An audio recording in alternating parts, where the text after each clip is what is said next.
Segunda Pedro, perdão, é Segunda Pedro, vou esperar vocês ir lá, perdão. A carta é pequena, né? Glória a Deus. É Segunda Pedro.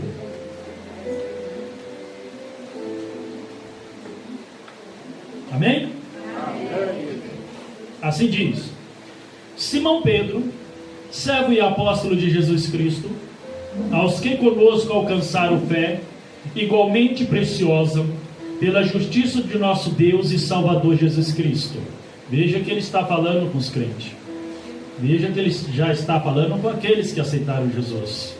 Ele diz assim no versículo 2: graça e paz vos sejam multiplicadas pelo conhecimento de Deus e de Jesus nosso Senhor, visto como o seu divino poder nos deu tudo que diz respeito à vida e piedade, pelo conhecimento daquele que nos chamou por sua glória e virtude, pelas quais ele nos tem dado grandíssimas e preciosas promessas, para que por elas fiqueis participantes da natureza divina, havendo escapado da corrupção que pela concupiscência há no mundo. E vós também, pondo nisto mesmo toda diligência, acrescentai à vossa fé e virtude, a virtude e a virtude a ciência, e a ciência a temperança, e a temperança a paciência, e a paciência a piedade, e a piedade o amor fraternal, e ao amor fraternal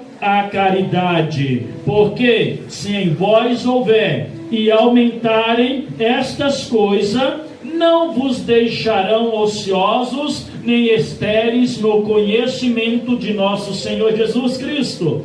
Pois aquele em quem não há estas coisas é cego, nada vendo ao longe, havendo se esquecido da purificação dos seus antigos pecados. Portanto, irmãos, procurai fazer cada vez mais firme as vossas vocações e eleição, porque fazendo isso nunca jamais tropeçareis. 11. Porque assim vos será amplamente concedida a entrada do reino eterno de nosso Senhor e Salvador Jesus Cristo. Conforme eu falei no início, o apóstolo de Jesus, Pedro, ele está falando para os cristãos. Ele está falando para aqueles que aceitaram Jesus como seu Senhor e como seu Salvador. Para aqueles que abraçaram a causa do Evangelho, para aqueles que se dedicam ou se dedicaram em quê? Em anunciar a vontade do Pai, ou seja, a sua palavra. Mas quando nós adentramos aqui no versículo 3, nós vamos ver que temos a questão de quê? Do divino poder que tudo, olha só que diz a respeito à piedade, ou seja, a vida e a piedade, pelo conhecimento daqueles que nos chamou por sua glória. Que divino poder é esse? Já pararam para se perguntar? Aqui também fala que é a respeito à vida e à piedade. E essa vida e essa piedade é pelo conhecimento. Quem tem conhecimento tem sabedoria. Quem tem sabedoria não há de tropeçar, não há de falhar, não há de errar. E quando adentramos mais um pouco, ele fala assim: daquele que nos chamou por sua glória e virtude. Jesus.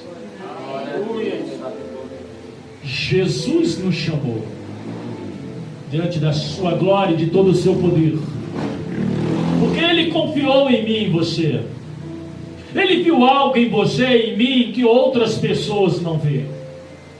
Ele confiou em mim e em você aonde outras pessoas não confiou em você. Só que essa confiança, ela tem que ser correspondida. Essa confiança, ela tem que valer Como, pastor? Na obediência, na fidelidade. Vida piedosa, vida cheias de compromisso, pelas quais, olha só no versículo 4, que Ele nos tem dado grandíssimas e preciosas promessas. Ele é o Deus de promessas. Glória a Deus. Ele prometeu para você. E Ele vai fazer cumprir essas promessas na tua vida. Pastor, eu já recebi promessas há muito tempo atrás e nenhuma delas eu recebi. Primeiro passo, meu tempo não é o de Deus, o seu tempo não é o de Deus. Ele sabe a hora certa de te dar. Segundo passo, como é que estamos na nossa vida diante de Deus para sermos merecedores das promessas? A maior promessa que Jesus nos prometeu, Deus nos prometeu, foi a salvação.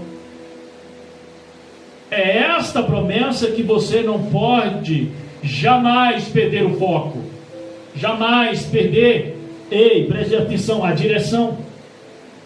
Porque vai passar céus e terras, e essas promessas não vão passar. Sabe o que significa? Hoje você pode não ter nada, mas a salvação é garantida se você permanecer fiel.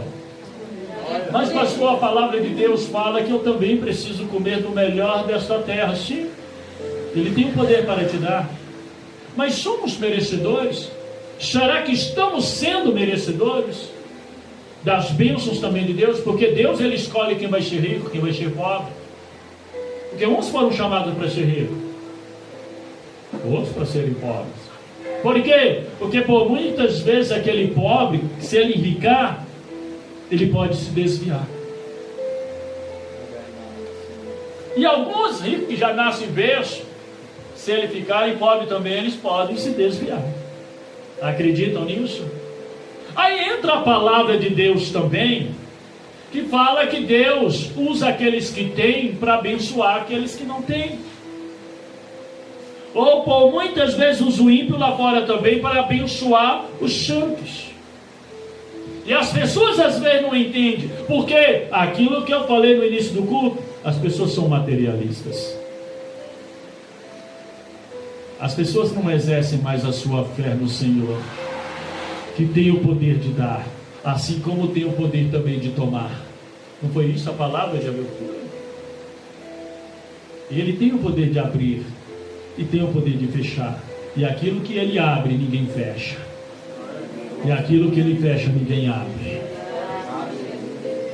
Pelas quais Ele nos tem dado grandíssimas, preciosas promessas, para que com elas fiqueis participantes da natureza divina. Que natureza é essa, pastor? Como é que é seu ser, sua forma de pensar? Como é que é sua postura de caminhar? Quando eu falo esse caminhar, esse é na fé inabalável em Jesus Cristo. Na fé que você, um dia, pronunciou o aceitando como Senhor e Salvador da tua vida. Cada um de nós temos uma natureza, assim chamada, uma natureza boa ou uma natureza ruim, é assim que falam? E a divina? Cadê a natureza divina? Cadê a natureza espiritual? Cadê a busca de estar na presença do Espírito Santo? E o apóstolo, ele sabia bem disso. Temos uma natureza, às vezes, difícil de se lidar. Temos uma natureza também, às vezes, bem aquebrantada. Uma natureza pirracenta, né? Uma natureza intrigante. Mas nós precisamos ter uma natureza que tem que se sobressair de todas essas coisas. É qual? A natureza divina, a natureza espiritual, que vem da parte divina, que vem da parte dos céus. Essa natureza existe em você, porque ela foi inspirada em você quando o Senhor soprou e te deu um fôlego de vida. Glória a Deus. A natureza divina. Que o homem, por causa das concupiscências do pecado, tem se esquecido dela, tem se frisado no âmbito material, físico, no palpável, para alegrar, satisfazer as suas vontades.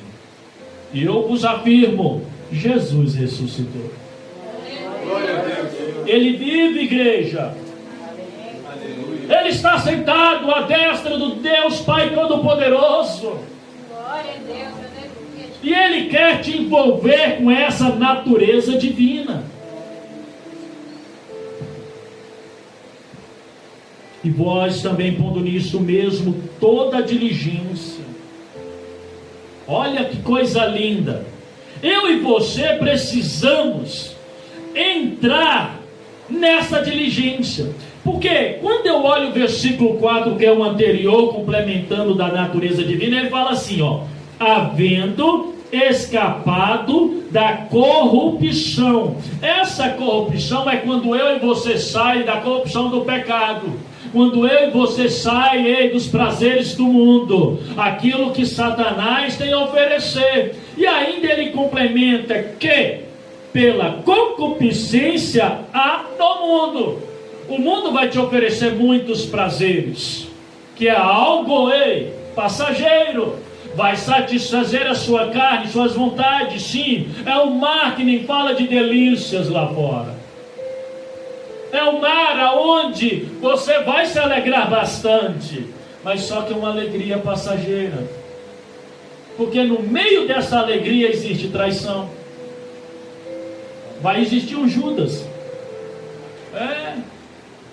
Vai existir falsidades. Vai existir mentiras, medo, desprazeres, infidelidade. Vai existir aqueles que prometem e não faz acontecer. Por exemplo, quando olhamos a natureza dos apóstolos, quando Jesus estava sendo preso, a natureza dos apóstolos ainda não estava totalmente divina. Eles ainda tinham a natureza humana, a natureza pecaminosa. Estavam ainda com a natureza com concupiscências carnais. Foi o momento que houve a negação, foi o momento que entrou o medo, o engano, o material, o suicídio, a distância de falar que ama, mas não está lá junto demonstrando o verdadeiro amor. E aí quando você se olha, cadê aqueles que juraram fidelidade? Cadê aqueles que falaram que estar com você na doença, na tristeza, na dor, até que a morte o separe? Cadê aqueles que falavam, tamo junto meu amigo, tamo junto amiga, para o que der, o que vier? Cadê? Se não for o Pai, o Filho e o Espírito Santo, quem somos nós? Se não for a família, quem somos nós? Família é essa que está sendo destruída por Satanás por causa das concupiscências do mundo. Glória a Deus. As amizades do mundo prometem muitas coisas, mas na hora da dor, cadê o socorro? As amizades do mundo prometem te ajudar quanto você tem para oferecer. Quando você não tem, são os primeiros a virar as costas para você. Promessas vãs, mas o Deus da promessa, Ele faz cumprir todas as coisas. Glória a